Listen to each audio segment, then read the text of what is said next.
કઈ રીતનો તમને લાગી રહ્યું છે? આપણે સેશન જોયું, જે ક્લોઝિંગ ફ્રાઈડેનું ક્લોઝિંગ જોયું, એ પણ એક દબાણમાં જોયું. આજે પણ એક આપણે એવું જ સેશન તરફ આગળ વધી રહ્યા છે. ગ્લોબલ ક્યુઝ ઓલવેઝ મેટર કરતા હોય છે ઇન્ડિયન માર્કેટ્સ માટે, પછી ગમે એવા આપણે ફંડામેન્ટલી સ્ટ્રોંગ હોઈએ તો. અને કઈ રીતે હવે આગળ આપણે તમારે સ્ટ્રેટેજી રાખવી પડશે? ટ્રેન્ડ તમને કેવો લાગે છે કે આ એક કરેક્શન મોડ છે એટલે માર્કેટ અત્યારે બિહેવિયર આ દેખાડી રહ્યું છે? So, good afternoon, Preeti, and thank you for having me on the show.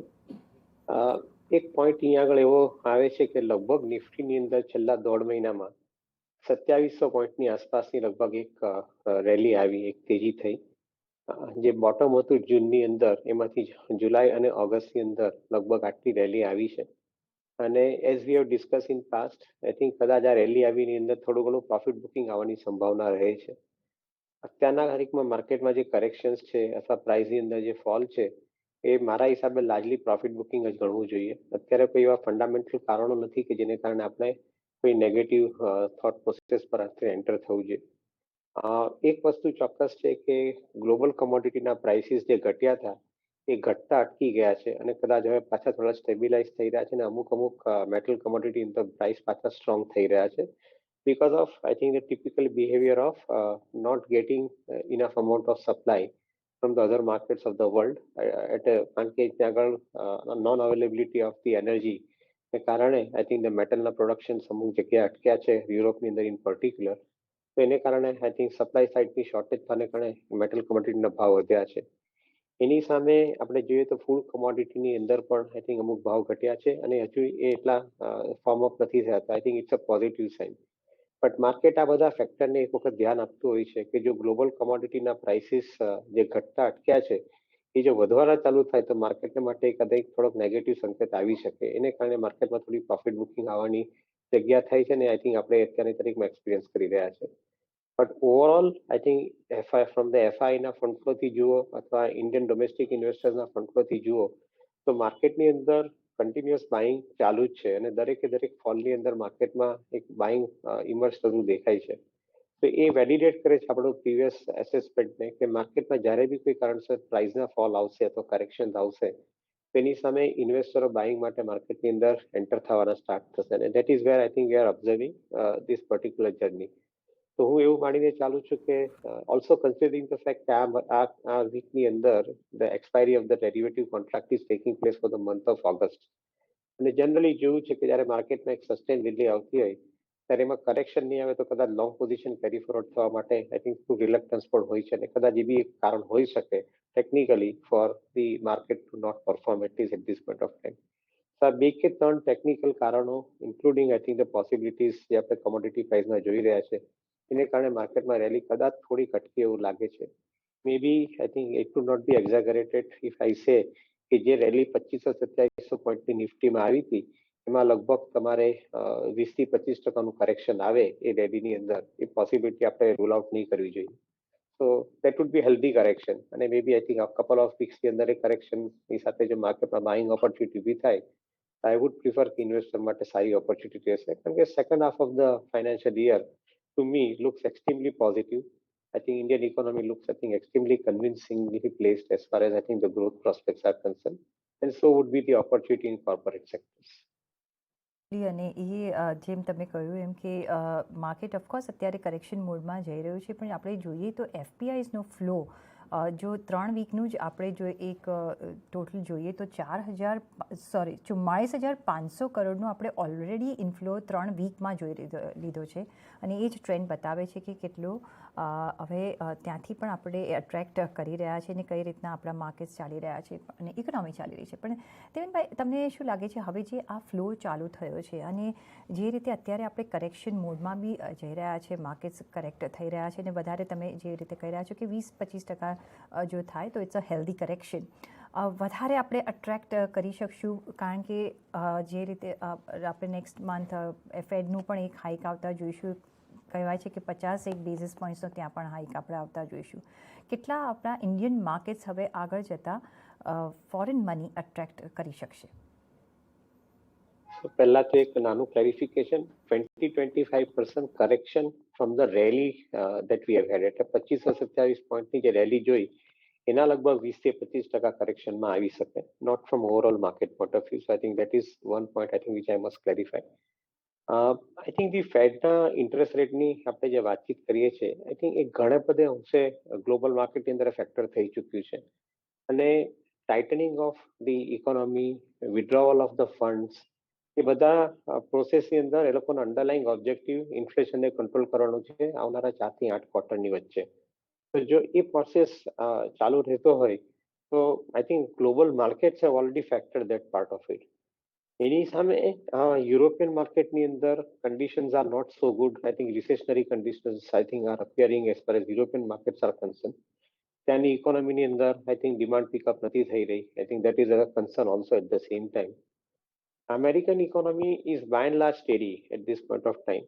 China is passing through its own challenges. I think that is where probably I think they are not growing.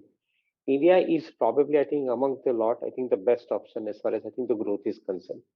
So જો એક બાજુ ફેડના rate of interest વધવાના ચાલુ થાય અને global ઇકોનોમીમાંથી પૈસા for some reason I think ડેટની અંદર જાય, stroke I think deleveraging process ચાલુ થાય, તો એની અંદર એક પોઈન્ટ ઓફ વ્યૂ એવો લાવીને ચાલવો જોઈએ કે ઇન્ડિયાના માર્કેટની અંદર એ પૈસા આવવાના ચાલુ થશે, કારણ કે India is offering the growth opportunity both under the new infrastructure program that the government of India has launched in the current year and also from the PLI scheme, જેની અંદર I think the growth point of વ્યૂથી નવા investment આવે છે.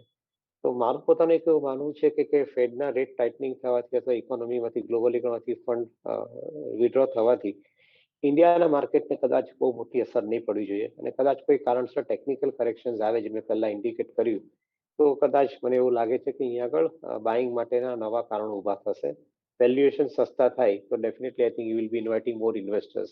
અત્યારે 44,500 કરોડનું આપણે investment જોયું આ મહિનાની અંદર, એ કદાચ આવનારા મહિનાની અંદર વધારે સારી રીતે એક્સેલરેટ થશે એવું માનીને ચાલવું જોઈએ. ભાઈ, ડોલર ઇન્ડેક્સ કેટલો વરિસમ તમને અત્યારે લાગી રહ્યો છે? સો આઈ થિંક ઇટ ઇઝ ડોલરનું જે બિહેવિયર છે એ બિહેવિયર કોઈને એક્સેપ્ટેબલ નથી આજની તારીખની અંદર. I think people are not very convinced putting money into dollar assets. But unfortunately, I think the deleveraging process ચાલુ છે, એને કારણે I think the funds will have to go back to the lender. And that is where I think the જેને dollar કરન્સીમાં બોરો કર્યા છે ફરીથી પાછા ડોલરની અંદર રિપેટ્રિએટ કરી રહ્યા છે.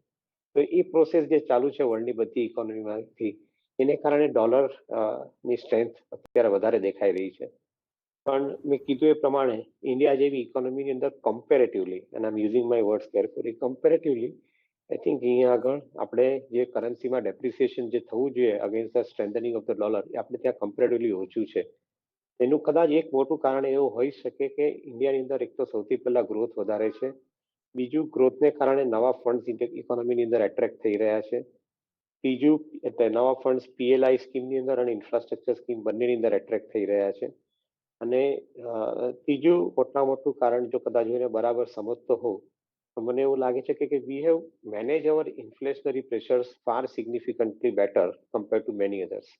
જે રીતે બીજી બધી ઇકોનોમીની અંદર ઇન્ફ્લેશનના જે હાયર પ્રેશર હતા એની સામે ઇન્ડિયાએ ઇન્ફ્લેશનના પ્રેશરને સિસ્ટમેટિકલી બહુ સારી રીતે મેનેજ કર્યું છે. તો જો એ ફેક્ટરને ધ્યાનમાં રાખીએ તો કદાચ આપણો રૂપિયો, ઇન્ડિયન રૂપી, જે કદાચ આપણે ધારતા હતા કે કદાચ 80ની ઉપર ક્રોસ કરીને જશે, મારું એવું માનવું છે કે કદાચ એ નહીં જાય. અને ઓન ધ કોન્ટ્રી સારું ક્રોપનું પ્રોડક્શન થવાથી જેમ ફૂડના પ્રોડક્ટ્સના પ્રાઇસ ઘટે અથવા કમોડિટીના ભાવ ઘટીને આવે અને ક્રૂડ ઓઇલના ભાવ પણ ઘટીને આવે, તો ઇન્ડિયાનો રૂપિયો જે અત્યારની તારીખમાં 79ની આસપાસ જે ટ્રેડ થઈ રહ્યો છે ડોલરની સામે, એ કદાચ 76-77ની આસપાસ આવી શકે in the second half of the financial year or May B in the fourth quarter of the financial year. તો એક પોસિબિલિટી રૂલ આઉટ નથી કરતા. એટલે ડોલરને ઇન્ડેક્સને આપણે રીડ કરવા માટે આઈ થિંક આપણા ઇકોનોમીને આપણે કન્ટેક્સમાં રાખીને રીડ કરીએ છીએ. તો that is wear I believe that we are relatively better placed compared to others in the world market. Devbhai, તમે જેમ કહ્યું કે આપણે રિલેટિવલી બેટર પ્લેસ પર છે, પ્રોવાઇડેડ હવે આગળ જતાં આપણને ક્રૂડ થોડું વધારે સપોર્ટ કરી નાખે, કોમોડિટી પ્રાઇસીસમાં એક થોડો જે સ્ટેગ્નન્ટ થઈને થોડોક વધારો આપણે જોઈએ, એમાં એક આપણે થોડી નરમાશ જોઈએ. તો પણ મારો એક ત્રીજો એમાં આસ્પેક્ટ પૂછવો છે કે સપોઝ જે રીતે આપણને યુરોપિયન કન્ટ્રીઝથી આપણે એક રિસેશનની ચિંતા જોઈ રહ્યા છે, યુએસમાંથી રિસેશન અને ઇન્ફ્લેશન વચ્ચે બંને વચ્ચે આપણે એક ન્યૂઝ સાંભળી રહ્યા છીએ, એટલે એ એક બી ક્લેરિટી નથી. પણ જો એવું થાય છે અને જો ડિમાન્ડ પર ફરક પડે છે તો ઇન્ડિયા પર કઈ રીતે આપણે અફેક્ટ થતા જોઈ રહ્યા છીએ? કઈ શું ભારત કેટલું વેધર એન્ડ કરી શકે છે આગળ જતાં? So it's a very valid concern. Let me address it straight away. I think US ઇકોનોમીની અંદર રિસેશનરી કન્ડિશનર્સ કદાચ હજુ ઇમર્જ નથી થઈ અને કદાચ ઇમિડિયેટલી થશે પણ નહીં. એનું કારણ છે કે જો ક્રૂડ ઓઇલના ભાવ ઘટવાના ચાલુ થાય, જે મારું માનવું છે કે ઘટવા જોઈએ, કારણ કે એક બાજુ ઓપેક કન્ટ્રીઓએ પ્રોડક્શન વધારવા માટેના પગલાં લીધેલા છે. બીજી બાજુ જે હેવી ઇમ્પોર્ટ કન્ટ્રીઝ છે, ઇન્ક્લુડિંગ ઇન્ડિયા અને ચાઇના, એ લોકો રશિયા પાસેથી ક્રૂડ બાય કરી રહ્યા છે. સો જે ક્રૂડના ભાવ સપ્લાય સાઇડ સિચ્યુએશનને કારણે જે વધી રહ્યા છે, એ લાર્જલી યુરોપને કારણે વધી રહ્યા છે. મારું પોતાનું એવું માનવું છે કે જો ઇન્ડિયા અને ચાઇના રશિયાના ક્રૂડને બાય કરે અને એક પ્રોસેસ અત્યારે તારીખમાં આપણે ત્યાં આગળ ચાલુ રહ્યો છે, તો આપણે we are buying at a significantly lower level cost, એટલે that is helping our economy. તો એક પોઈન્ટ એ થાય છે. બીજી બાજુ વર્લ્ડની અંદર જો એ લોકો કમ્પલસરી સેન્કશનને કારણે રશિયન ક્રૂડ નથી બાય કરતા ને બીજી ઓઇલ પ્રોડ્યુસિંગ કન્ટ્રી પાસેથી ક્રૂડ બાય કરે છે, તો એ લોકોને ત્યાં ઇન્ફ્લેશન જલ્દી ઘટવાના ચાન્સીસ ઓછા દેખાય છે. આ બે સિચ્યુએશનની અંદર આઈ થિંક કશે ને કશે બેલેન્સ સ્ટ્રાઇક થવું જોઈએ એવું મારું માનવું છે. I would think that in America, the balance would strike first because ત્યાં આગળ already I think એક સિચ્યુએશન કંટ્રોલમાં આવતી એવું દેખાય છે from the perspective of I think they tightening the economy. જો આવનારા 2 કે 3 ક્વાર્ટરમાં એ ઇન્ડિકેશન પોઝિટિવ થાય અને ક્રૂડ ઓઇલના ભાવ ઘટવાના ચાલુ થાય, જે હું માનીને ચાલુ છું ઘટવા જોઈએ, તો એને કારણે અમેરિકન ઇકોનોમીની અંદર રિસેશનરી કન્ડિશન આવવાના ચાન્સીસ બહુ ઓછા છે. આપણે અત્યારે કોન્ફિડન્ટલી નથી કહી શકતા કદાચ આવશે કે નહીં આવે, પરંતુ બહુ ઓછા છે.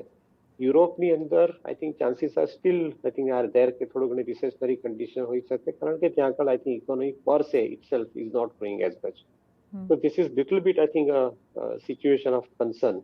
China definitely, I think, is passing through their own problems, including, I think, the problems with the real estate in the banking sector and recovery process, etc. So that is again, I think, another issue. So in my viewpoint, I think recessionary condition will immediately predict કરવી મુશ્કેલ થશે. પરંતુ India જેવી ઇકોનોમીની અંદર I think રિસેશનરી કન્ડિશનને કારણે બહુ major ફરક નહીં પડવો જોઈએ. બે કારણ. સૌથી પહેલા I think India is becoming a favourable choice of a partner country for many of the Western nations to buy from, be it textile products, be it chemical products, be it pharma products, or be it IT services. આ બધી જગ્યાથી India is becoming I think China +1 સ્ટ્રેટેજીની અંદર India is emerging very very strong. તો આપણે ત્યાં આગળ જે આપણું અત્યારનું કરંટ એક્સપોર્ટ છે એ કદાચ થોડુંક વધીને આવશે. અને ઇન્ક્લુડિંગ ઇન અમેરિકા અને બીજી નેશિયન કન્ટ્રીઝ અને યુરોપિયન કન્ટ્રીઝની અંદર જ્યાં 5G ઇમ્પ્લિમેન્ટેશન માટેના આઈ થિંક કમ્પલ્શન ઊભા થઈ રહ્યા છે, I would rather think that I think India would be more in the exporting zone, higher export zone, than I think getting into anything else. So કદાચ recessionary condition India ને એટલી બધી major impact નહીં કરે. Having said this, 1 or 2 quarters I think you cannot predict. I think it can have imbalances. But largely, over a longer period of time, I think we will be far better off compared to many other nations of the world. So I don't see too much of a threat of recession as far as India is concerned. Absolutely.